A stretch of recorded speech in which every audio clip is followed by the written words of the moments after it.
البارح في الواحة ديال ايت منصور انتقلت اليوم لواحة أخرى هي واحة أكوليز بعيدة على طاطا ب 30 كيلومتر.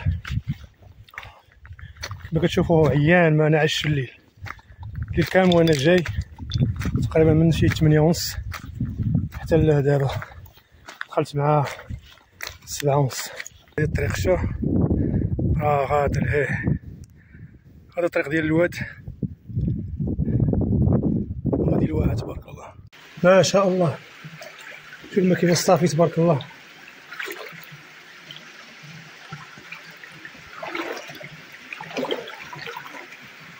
الله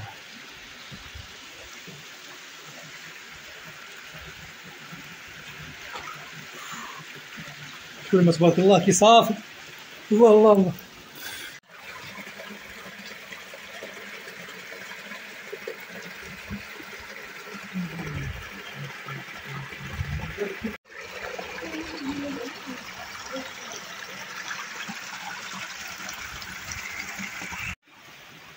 هذه تبارك الله تكون غارقة هذه.